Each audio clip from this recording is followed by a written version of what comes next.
بسم اللہ الرحمن الرحیم۔ یقین والوں کی دعائیں۔ ایسے یقین والے جو دعائیں تو مانگتے ہیں لیکن پھر ان دعاؤں میں وضاحتیں نہیں مانگتے۔ کیسی وضاحتیں؟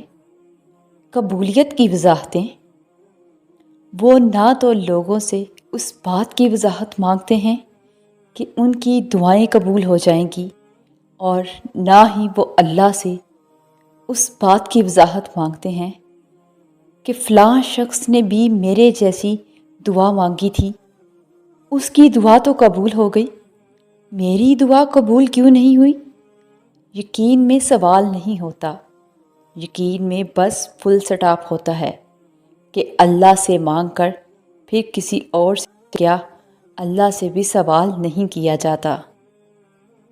جب آپ کو کوئی راستہ نظر نہ آئے، حالات بالکل ناممکن لگنے لگیں اور راستے تنگ نظر آئیں، تب اور بھی زیادہ یقین سے دعا کرنا، کیونکہ یہی وہ وقت ہے جب سب سے زیادہ ہمارا صبر آزمایا جا رہا ہوتا ہے، اور اس کے بعد ہی ہماری دعا قبول ہونی ہوتی ہے، اور ہم نے جیسے باقی امتحان پاس کر لیے، اسی طرح اس امتحان میں بھی کامیاب ہونا ہے اللہ پر توکل کر کے۔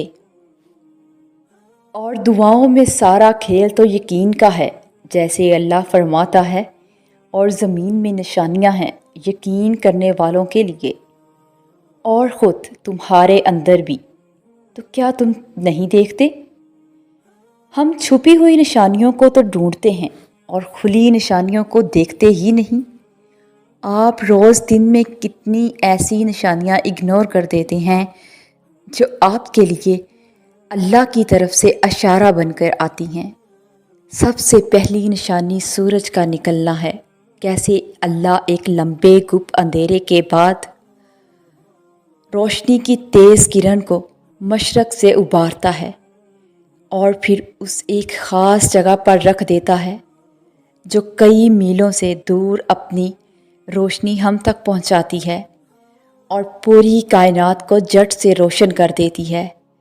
تو کیا آپ نے اس کرن کو دیکھ کر کبھی یہ نہیں سوچا کہ یہ کرشمہ کیسے ہو گیا؟ یہ اللہ کی نشانیوں میں سے ایک نشانی نہیں تو اور کیا ہے؟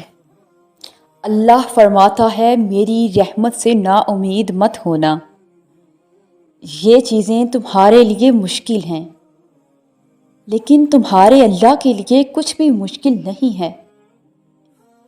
وہ اللہ ہر چیز پر قادر ہے۔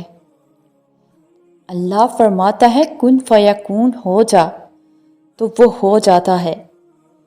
اللہ کے بارے میں جیسا گمان کرو گے اسے ویسا ہی پاؤ گے۔ جو دعائیں قبولیت میں وقت لے رہی ہیں وہ تمہارے نصیب میں لکھی جا چکی